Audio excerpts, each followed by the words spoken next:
Mladší Václav Sivák. Oba dva borci jsou stejně vysocí, stejně váží. A samozřejmě prostě ve skore je znatel. Deutschland.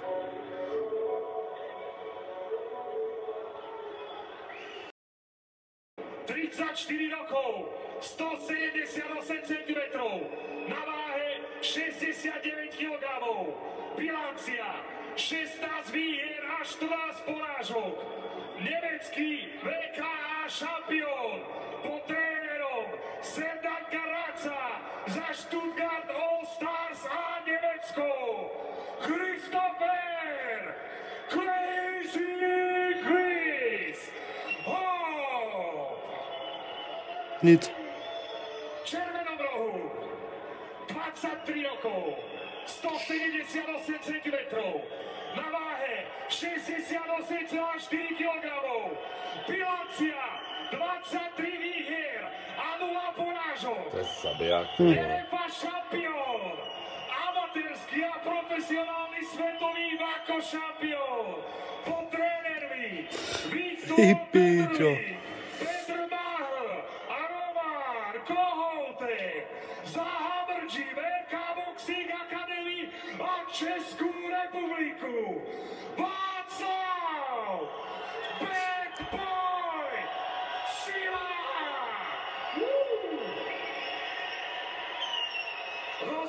To je radost koukat na Siváka. No a teď mu nalož. Co myslíš, Kájo? První, maximálně druhý kolo? První, druhý kolo, no. Doufám. Jo, tak na Vaškovi už je při tom vyhlašování vidět extrémní sebevědomí a extrémní houževnatost, se kterou do tohohle zápasu jde. Pojďme na to. Očekávám hnedka ze startu velkou akci a Hopp taky začal. A Vašek Sivák už tak může cítit jeho údery. Christopher se rozhodl na nic nečekat a hnedka to otvírá hnedka ze startu, tak jak to v K1 bývá častý.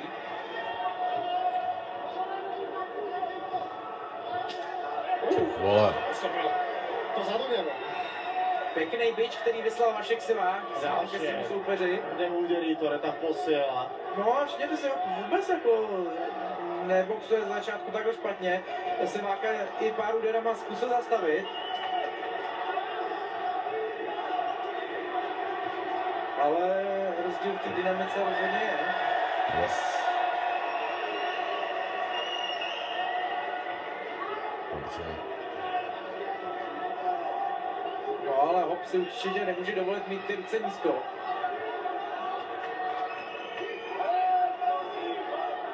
Máme první minutu za sebou.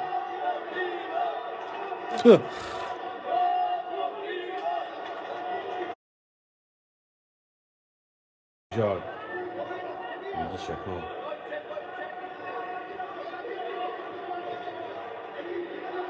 Líbí se mi, jak postojáři mají naučený, když váš soupeř kopne a netrefí, tak hnedka vrátit louky, nebo vrátit jakoukoliv kopačku, kop za kop zkrátka. To teďka vám Vašek Sivák krásně ukázal a předvedl. Tohle to povolování na ten high kick je nádherná věc. Mohli jsme to vidět například i u Fizieva v UFC. Všimněte si toho, jak Vašek Sivák boxuje z obráceného gardu a přirozeně a plynule se vrací do toho svého pravýho. Krásně dokáže ty gardy střídat a jsem si teda první dobrou asi neřekli, který je jeho běžnej. 10 sekund, ještě dostává do konce prvého kola. No a teda, Stano, všimni si ty obrovský červený rány přes pravý bok Hoppa. Tam ten round kick musel dopadnout víc než dobře. Dobře, vidíš úplně v píči tam na tu stranu. Si dovolili otočku na Teraz cíti, že môže. Ešte v závere prvého kola. Konec, už nestane. Ten spodek je rozbitej.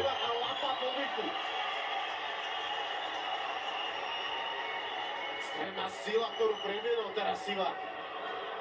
Šlapáček. Sivák pěkně pracuje na těch spodcích a pak to právě teďka dokázal zvednout na hlavu, což ho úplně nečekal a to si myslím, že byl důvod, proč ten úder neviděl a skončil na kolenou. To je flér, ten Sivák, fakt, ty vole. To je střelec. Sympatický výkon. Co já to nevidím, když ty máš takový display.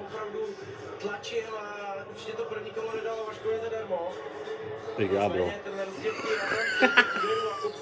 a 3 lidi. Zabitý. Sdílejte to lidi, je tady o obrovskou sumu, jde tady o obrovskou sumu. Samozrejme pozrieť na highlighty prvého kola, poväčšine ním bude dominovať Sivák.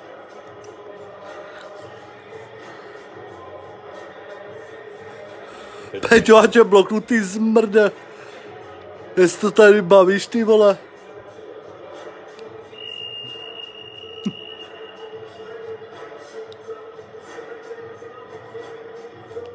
No, tak jsem hodně zvědavý, co naordinovali trenéři Hopovi do druhého kola. Protože stano, řekněme si to určitě, boxovat proti Vaškovi Sivákovi není nic jednoduchého a těžko se hledá recept na někoho, jako je Vašek Sivák, s tím, že je neporažený, takže ještě nikdo ten recept nenašel.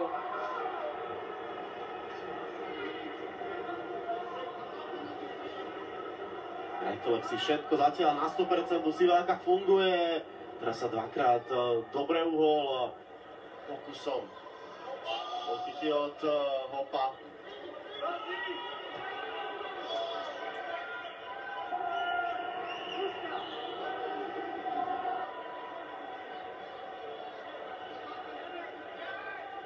Zatiaľ Sivák čaká na moment, kedy by sa opäť pustil do svojho súpera. Jo, tak to už je ta technická vyspělost, kdy Vašek úplně nemusí tlačit na pilu a umí si počkat na ten správný moment. Teďka nádherný 2 spotky. A tretí. Dlouhá kombinace, dokonce tam dokázal A hlavně, že koukáš na nás, more, bo nebej tebe. Pěkně vrátil. A proč jsi to nezaplatil? Dostal přední direkt, který ho zastavil v tom tlaku směrem dopředu.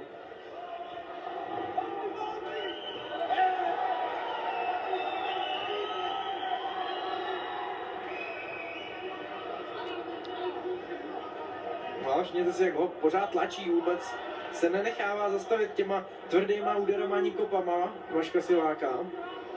No, ten kop zadní je hodně pomalej, to Vašek vidí.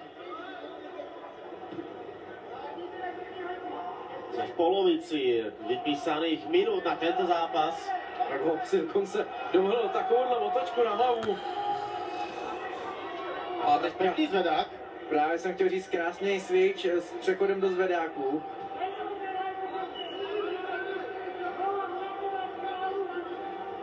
No a by potřeboval mít větší důraz v těch úderech, aby Vaška Siváka zastavil v tom tlaku, protože všimněte si, že Hop střílí, ale Vaška to nezastavuje. Potřeba by Hop získat trošku respektu nějakým trefeným kopem nebo úderem. No, tady teda těžký tvrdý oboren, hnedka 2 za sebou. Jedna kombinácia, pokračuje ďalej Sivák, ale Hop, to je tvrdá hlava. Určitě sympatický výkon Hopa, ale tady nemůže úplně stát před Sivákem. Bude muset tam přidat zase nějaký pohyb.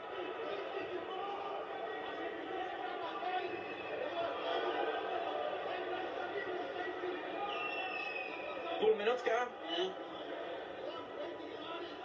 Zkus takovýhle lacinej podmet, Vašek Sivák. 20 vteřin.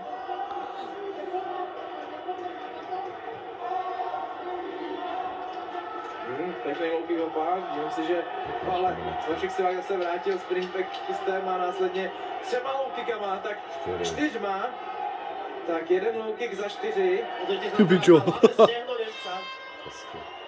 No, je opravdu vidět, že Vašek Sivák těch kopek a úderek má obrovskou dynamiku, že cokoliv trefí, tak... Normálně Elvis. Elvis, no, Presley, ty originál. Dík. A my pôjdeme do tretieho kola. Já vidím bábu. Já vidím bábu. A dlouhá kombinace boxerská. Tady ten pokus o ten podmet. Opravdu, jak já jsem zmiňoval před zápasem, Uvažka Siváka je nádhera se podívat, kolik těch zbraní má, že opravdu nesází třeba jenom na zadní, nesází třeba jenom na low kicky, ale opravdu střídá úplně všechny zbraně, co postoj nabízí a umí je krásně kombinovat dohromady.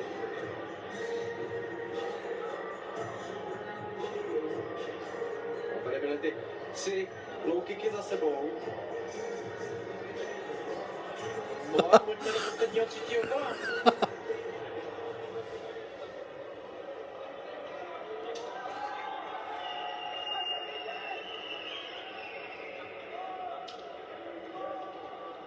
Tak ve úvodu asi 5 kopaček vyslal hop směrem k Sivákovi.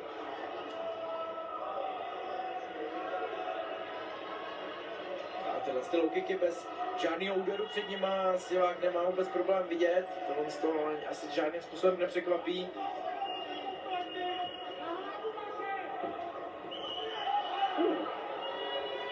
Tak, hop až. Já si dovolil takovouhle fréřinku. Ale zase v případě, kdy prohrává zápas, tak to asi úplně není na místě. Skôr to ešte asi ukázať, že still alive.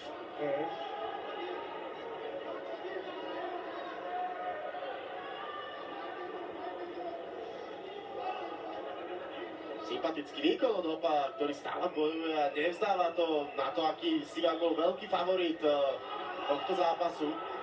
No určitě. I Hop umí kombinovat pěkně různý typy úderů, umí tam prosadit koleno, umí vystřelit round kick, ale takhle na první dobrou je opravdu podle mě výkonnostní rozdíl největší v té rychlosti a dynamice. Opravdu na Vaškovi Siváku je vidět, že každý ten úder jako je bič, než to Hop mi přijde v těch kopech obzvlášť pomalejší.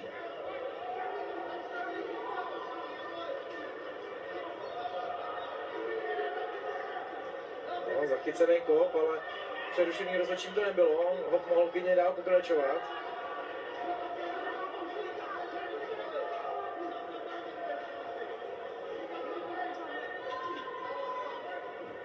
No. Ty vole. Zajímavý spin backkick na hlavu.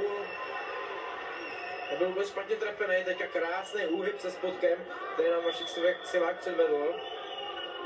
Posledná minúta pred nami a pole o to, aby Hop ešte otočil priebeh tohto zápasu sympatické, aké stále je boj proti Sivákovi a snaží sa vyťahnuť kľúčový úder. No, je na Hopovi vidět i únava, už mu ruce padají mnohem níž, což by se mu samozřejmě proti Sivákovi nemuselo úplně vyplatit. Pekný hlavý hák. No, ale opravdu, jak jsme několikrát zmínili za ten zápas, Hop zase předvádí pěkný výkon, co se týká té aktivity. Byť se ten zápas nevyvíjí v jeho prospěch, tak pořád je aktivní. Zkouší to jak rukama, tak nohama. Poslední 10 vteřin tohoto zápasu. Spinning back kick. A Hop chtěl vrátit stejnou mincí. Žádný káčko, ty vole. Zápasu. 9 minút. Ale vyhrál Sivák. A ustal ich gráciou a treba uznať, že Christopher Hop si zaslúži potles. Pomysleli za to, akým spôsobom odolával tomuto Pižovi Sivákovi. No, to je jednoznačně. Tak jo lidi, Sivák vyhrál. Nicméně Vašek Sivák potvrdil roli favorita v tomto zápase, ukázal podle mě výkonnostní rozdíl mezi ním a jeho soupeřem. Peťo, zapni Call of Duty, už jedu domů. Ale na druhou stranu Hop Do města se podívat, že ne? určitě má potřebu. Do města. To je jedno. Ďalší krásny zápas za nami, Košice zaslúži si potlesk. No ale... Červený rok Václav Bad Boy Sivák! To bylo Elisa, jej. Vašek, gratulujem a mene celého RFA ti chcem opäť poďakovať za nádherný Ale kdo zápas. si? Gratulujem ti k tvojej neuveriteľnej 24. výhre. Ty si spomínal na vážení, že si mal teraz ťažké obdobie. Ten Je Peťo. výhra v tomto zápase taká tá úlava pre teba? No, Tak určitě jsem, tady se cítím doma v tom ringu, potřebuju se teďka rozzapasit. ale soupeř, respekt, tvrdý, sami jste to mohli vidět, neměl co ztratit a šlo to vidět prostě. Díky všem, co jste přišli, moc si to tady užívám, miluju vás všichni, co jste tady, velké díky RFA za tuhle šanci a sere mě to, že jsem nedal KOčko, fakt mě to sere, můžete to vidět, že se nebavím ani s trenérama. Ale díky za trenéry, díky za tátu, za všechny kluky, co jsou tady se mnou. A pičí, je to tam a vidíme se brzy. Dámy a páni, Václav Bad Boy Sivák a jeho 24. výhra. A nádherný zápas. Ještě hlavně 30.12. se vidíme v Praze v Lucerně. Za 28 dní, myslím, obhajuju světový pás Vako Pro. Takže doufám, že se uvidím aspoň půlkou haly. Budeme držet palce